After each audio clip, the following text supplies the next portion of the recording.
కౌన్ బనేగా బాద్షా అంటూ కొనసాగిన సస్పెన్స్కి తెరదించుతూ గ్రేటర్ తీర్పు మరికొద్ది క్షణాల్లో వెలువడబోతుంది. ఇప్పటికే అనధికారిక సమాచారం అధికార పార్టీకి అందుతూనే ఉంది. చాలా చోట్ల మన అభ్యర్థులే గెలుపు బాటలో సాగుతున్నారు. 6,000 మెజార్టీ ఉంది, 7,000 మెజార్టీ ఉంది, 5,000 మెజార్టీ ఉందంటూ ఆ పార్టీ నాయకులకి బూతుల లోపల నుంచి ఫోన్ కాల్స్ వస్తూనే ఉన్నాయి. దీన్ని బట్టి టీఆర్ఎస్ మంచి జోరు మీద ఉంది. ఇప్పుడే మా చర్చల్లో పాల్గొన్న ఎంపీ సీతారామయ్య గారు వెళ్తూ మేము 100 దాటుతున్నాం అని చెప్పి ఒక మాట అనేసి వెళ్ళారు. మొత్తానికి టీఆర్ఎస్ అయితే జోరు మీద ఉంది. ఫలితాలు ఎలా ఉండబోతున్నాయి, ఎవరికి ఎన్ని లీడ్స్ రాబోతున్నాయి అనే క్లారిటీ మరికొద్ది క్షణాల్లోనే మనం చూడబోతున్నాం. అయితే ప్రస్తుతం రామంతపూర్ నుంచి మా కరెస్పాండెంట్ సత్యనారాయణ ఉన్నారు. అక్కడ పరిస్థితి ఎలా ఉంది, ఏమైనా లీడ్స్ బయటకు వచ్చాయా అనేది తెలుసుకుందాం. సత్యనారాయణ, ఎలా ఉంది రామంతపూర్ కౌంటింగ్ సెంటర్లో ఏ డివిజన్ల కౌంటింగ్ జరుగుతుంది? అక్కడ ఇప్పటి వరకు మీకు అందిన సమాచారం మేరకు ఏమైనా ఫలితాలు అందాయా?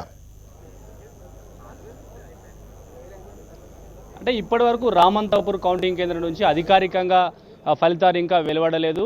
ప్రస్తుతానికి 3 గంటల నుంచి కాప్రా, హౌసింగ్ బోర్డు కాలనీ, అదేవిధంగా చిల్కానగర్, అదేవిధంగా రామంతపూర్ డివిజన్లకు సంబంధించి కౌంటింగ్ కొనసాగుతూ ఉంది. అయితే చిల్కానగర్ డివిజన్ సంబంధించి దాదాపుగా 4,000 మెజారిటీతోటి టీఆర్ఎస్ అభ్యర్థి గోపు సరస్వతి దాదాపుగా విజయం దిశగా దూసుకెళ్తుందని చెప్తున్నారు. మరికొద్ది క్షణాల్లోనే ఆమె అధికారికంగా విజయం సాధించినట్టుగా ప్రకటించే అవకాశం కనబడుతుంది. ఇక రామంతపూర్లో స్వల్ప మెజార్టీతో టీఆర్ఎస్ పార్టీకి చెందిన గంధం జ్యోత్స్న ముందంజలో ఉంది. 200 నుంచి 300 పైన ఓట్లతో ఆమె ముందంజలో తెలుస్తుంది. సమీప బీజేపీ అభ్యర్థి దీపిక పైన ఆమె 300 ఓట్ల మెజారిటీతో ఉన్నట్టుగా తెలుస్తుంది. ఇక కాప్రా విషయానికి వస్తే టీడీపీ అభ్యర్థి కేఎన్వి రావు పైన స్వర్ణరాజు టీఆర్ఎస్ దాదాపు 600 ఓట్ల మెజారిటీతో ఉన్నట్టుగా తెలుస్తుంది. ఇక హౌసింగ్ బోర్డు కాలనీ విషయానికి వస్తే గొల్లూరు అంజయ్య టీఆర్ఎస్, దినేష్ బీజేపీ అభ్యర్థి పైన 600 ఓట్ల పైన మెజారిటీతో కొనసాగుతున్నట్టు తెలుస్తుంది. ఈ 4 డివిజన్లకు సంబంధించి అధికార టీఆర్ఎస్ పార్టీ అభ్యర్థులే ముందంజలో ఉన్నారు.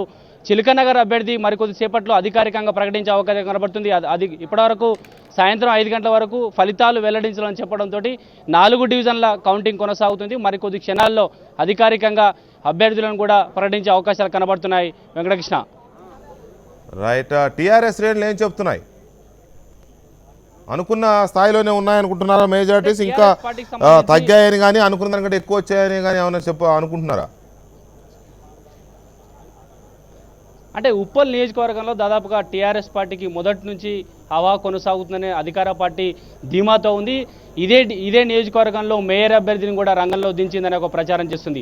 దొంతు రామ్మోహన్ను చెర్లపల్లి డివిజన్ నుంచి రంగంలో దించిందని పార్టీకి సంబంధించిన ముఖ్య నేతలు కూడా చెప్తా వస్తున్నారు. అధికారికంగా అభ్యర్థిని రంగంలో దించకపోయినా టీఆర్ఎస్ పార్టీకి సంబంధించిన నేతలు ఈ నియోజకవర్గంలో ధీమాగానే ఉన్నారు. టీఆర్ఎస్ పార్టీ శ్రేణులు కూడా ఈ కౌంటింగ్ కేంద్రం వద్ద ఆనందం వ్యక్తం చేస్తున్నారు. చాలామంది ఇప్పటికే కౌంటింగ్ కేంద్రం వద్దకు వచ్చారు. ఇప్పుడు ఉన్న మొదటగా ప్రారంభమైన 4 డివిజన్లో అధికార టీఆర్ఎస్ పార్టీ ముందంజలో ఉండడంతో టీఆర్ఎస్ పార్టీకి సంబంధించిన మిగతా 6 డివిజన్లో కూడా టీఆర్ఎస్ పార్టీకి అత్యధిక స్థానాలు వస్తాయనే ఒక అంచనాతో ఉన్నారు. ఎందుకంటే టీఆర్ఎస్ పార్టీ ఎక్కువ శాతం ఓటర్లు బస్తీల వారే ఎక్కువ మంది టీఆర్ఎస్ పార్టీకి సంబంధించి బస్తీ ఓటర్లు ఎక్కువ మంది ఓటింగ్ పాల్గొనడంతో టీఆర్ఎస్ పార్టీకి అత్యధికంగా ఓట్లు పడ్డాయనే ఒక అంచనా టీఆర్ఎస్ పార్టీలో ఉందని చెప్పవచ్చు.